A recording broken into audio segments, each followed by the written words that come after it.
Hello guys, मैं हूं सोहित चौहान और आप देख रहे हैं माइंडेड। और आज आपके लिए हम नया और एकदम फ्रेश लेक्चर लेके आए हैं।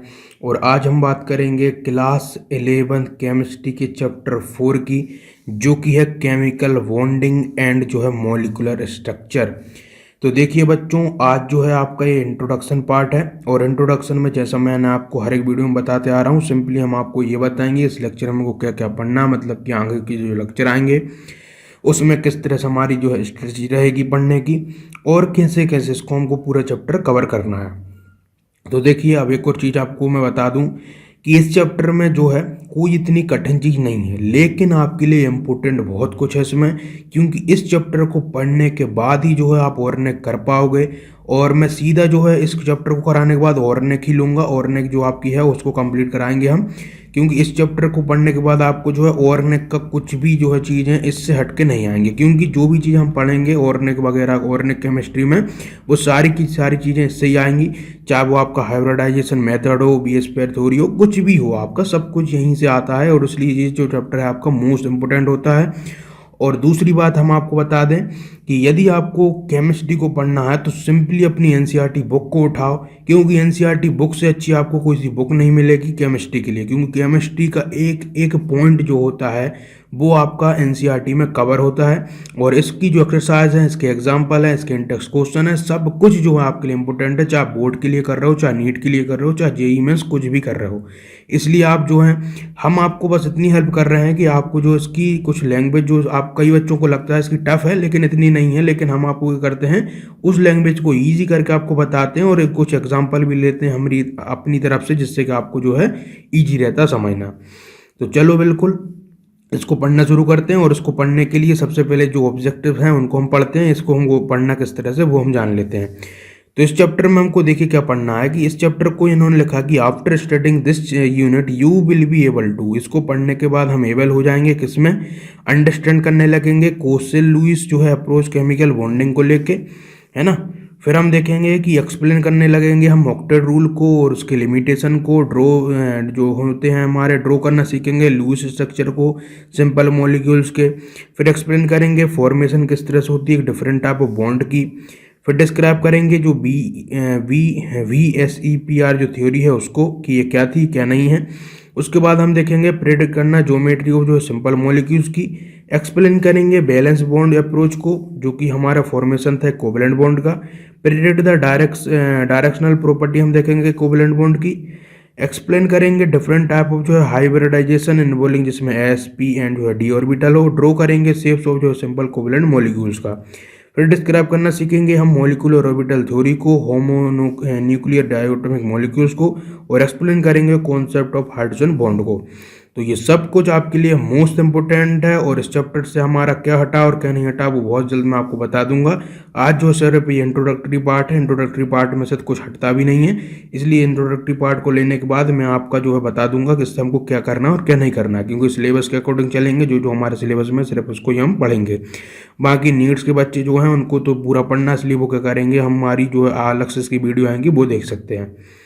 तो चलिए इसको पढ़ना शुरू करते हैं। यहाँ से पढ़ेंगे हम। तो यहाँ पे लिखा है कि scientist are constantly discovering new compound orderly जो है arranging the fact about them, trying to explain with the जो है existing knowledge, organizing to modify the earlier views or involve theory for explaining the newly observed fact। मतलब क्या है इसका, कि इस चैप्टर में ये बात बिल्कुल सीधी सीधी बैठती है। कैसे कि हम इसमें जो है पहले भाई एक कोई थ्योरी पढ़ेंगे, मतलब उसको समझेंगे, अच्छा ये बोलता है इससे हमारा मतलब कंपाउंड बन रहा है, अच्छा इससे हमारे बॉन्ड बन रहे हैं। फिर वो उसमें कुछ ड्रॉबैक्स निकलेंगे, फिर हम एक अगली थ्योरी को पढ़ेंगे, फिर अगली थ्योरी में कुछ ड्रॉबैक्स निकलेंगे, फिर उससे भी अगली थ्योरी को पढ़ेंगे। तो इससे होगा क्या कि हम जो है क्या करते जाएंगे कि मॉडिफाई करते जाएंगे हर एक थ्योरी को, और हर एक थ्योरी जो उतनी इंपॉर्टेंट रहेगी जितने की नेक्स्ट वाली जो रहेगी। इसलिए इसमें आपको बस थ्योरी है और थ्योरी के अनुसार ही हम सारी चीज़ों को समझेंगे। तो चलो पढ़ना शुरू करते हैं यहाँ से। तो हम जानते हैं कि मैटर जो है हमारा बना हुआ है किससे, बन या फिर जो है डिफरेंट टाइप ऑफ एलिमेंट से, और under a normal condition no other जो है element exist as an independent atom in nature. हम जानते हैं कि हमारा मैटर जो होता है मतलब पदार्थ जो है किससे बना हुआ, डिफरेंट टाइप ऑफ एलिमेंट से, और अंडर एक नॉर्मल कंडीशन के कोई भी अदर एलिमेंट एग्जिट नहीं कर सकता independently atom in the nature के। एक्सेप्ट नोबल गैस, मतलब कि नोबल गैस एग्जिट कर सकती हैं क्योंकि वो जो रहती हैं अपनी स्टेबल रहती है, लेकिन कोई भी यदि एटम है तो वो किसी ना किसी से जुड़ा होगा। ऐसा नहीं है वो अपना ही इंडिपेंडेंटली कुछ ना कुछ होगा, ऐसा कुछ नहीं होता है ना। हाउएवर इन अ ग्रुप, मतलब कि जो ग्रुप ऑफ जो एटम होता है ना, found to exist together as one species having a characteristic properties. अब जो हमारे पास एक एटम का ग्रुप निकल के आता है जिसे हम मॉलिक्यूल्स बोलते हैं, उसको एक क्या होती है, उसके पास एक कैरेक्टरिस्टिक प्रॉपर्टी होती है, और such a group of atom is called a molecules, जिसे हम मॉलिक्यूल्स बोलते हैं। और ऑब्वियसली है ना, मतलब कि ऑब्वियस सी बात है कि ऑब्वियसली मतलब बोल रहा है कि there must be some force which hold these constituent atom together in the molecules. अब यहाँ से आपको दिमाग में क्वेश्चन खुद आना चाहिए कि कोई भी यदि हमारा मॉलिक्यूल से एटम जुड़ रहे हैं आपस में, तो कुछ ना कुछ तो ऐसा फोर्स होगा जो उनको पकड़ के रखा है। ऐसा तो है नहीं है कि वो बिल्कुल हवा में मतलब बने हुए हैं। तो उसी को हम जानेंगे। तो जो अट्रैक्टिव फोर्स होता है जो कि उनको होल्ड करके रखा वेरियस कंसेक्यूटिव एटम आयंस को together in the different chemical species, को हम क्या बोलते हैं, केमिकल बॉन्ड बोलते हैं। अब ये केमिकल बॉन्ड जो होता है वो कई तरह का होता है, तो अब इस केमिकल बॉन्ड को भी लेके हम समझेंगे। लेकिन अभी आपको क्या समझना है कि ये जो बना हुआ होता है वो केमिकल बॉन्ड से बना हुआ होता है सब कुछ। तो since the formation of chemical compound take place as a result of combination of various जो है हमारे एटम्स जो है various element in a different ways. क्या बोलना चाह रहा है ये हमसे कि जैसा कि हम जानते भी हैं कि जो फॉर्मेशन होती केमिकल कंपाउंड की, वो टेक प्लेस कब होती, जो है कॉम्बिनेशन हो एटम का वेरियस एलिमेंट से, जो कि डिफरेंट वे में अरेंजमेंट होती है उनकी। और दिस रीज जो है हमारा मैनी क्वेश्चन, और यही हमारे लिए क्वेश्चन पैदा करता है। कैसा कि वाई डू एटम कंबाइन, हमारा अंदर इससे क्वेश्चन खुद आना चाहिए कि एटम हमारे कंबाइन हो क्यों रहे हैं, और why are only certain combination possible, और क्यों हमारे कुछ ही पॉसिबल ऐसे कॉम्बिनेशन होते हैं जिससे कि वो कंबाइन कर पाते हैं। और वाई डू सम जो है atom combine while certain other do not.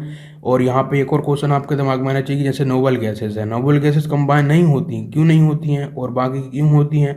और why do molecules possess a definite shapes, और क्यों हमारे मॉलिक्यूल्स के पास एक डेफिनेट शेप होता है। और to answer such a question different theories and concept have been put forward from time to time.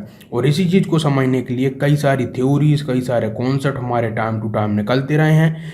और इनमें से जो थे हमारे कोसेल और लुइस की अप्रोच जो थी, balance cell electron pair repulsion BSEPR theory, balance board जो कि हमारे VV जो से बोलते हैं VV थ्योरी, और मॉलिकुलर ऑर्बिटल थ्योरी, ये सारी थ्योरीज निकल के आई। और इनको जरा मैं अंडरलाइन करा देता हूँ, ये आपके लिए मोस्ट इंपॉर्टेंट चीज़ें हैं जो जो मैंने अभी आपसे बोली हैं। जैसे कोसेल लुइस की अप्रोच हुई है ना, ये बैलेंस जो हम सेल इलेक्ट्रॉन पेयर जिसे हम BCPR बोलते हैं, ये आपके लिए इम्पोर्टेंट है। उसके अलावा जो बैलेंस बॉन्ड जो कि VV थ्योरी है वो भी आपके लिए इम्पोर्टेंट है। और मॉलिकुलर ऑर्बिटल थ्योरी, ये सारी थ्योरीज क्या हुई, निकल के आई टाइम टू टाइम, है ना। मैंने इसको हटा दिया, लेकिन आप इसको अंडरलाइन कर लीजिएगा अपनी बुक में।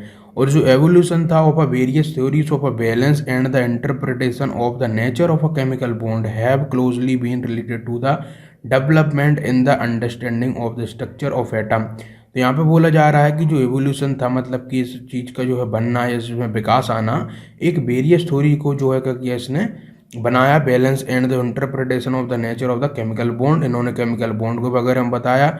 और related to the development in the जो understanding the structure of atom और the electronic configuration of element in the periodic table.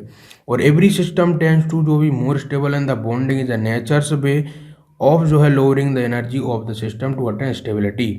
अब जो है हमारा एक क्वेश्चन तो यहाँ से हल हो गया है कि भाई हमारे जो भी एटम्स होता है या जो हमारे होते हैं वो कंबाइन क्यों होते हैं।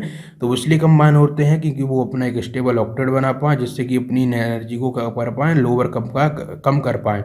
और हमेशा ये नेचर का ही नियम है कि जो भी हमारा कम एनर्जी वाला मतलब स्टेबल में रहना चाह रहा है तो उसकी कम एनर्जी होनी पड़ेगी। इसी के बेस पे क्या होता है, हमारा कॉम्बिनेशन होता है जिससे कि उसकी एनर्जी को कम कर पाए, इसको डिस्ट्रीब्यूट कर पाए, है ना।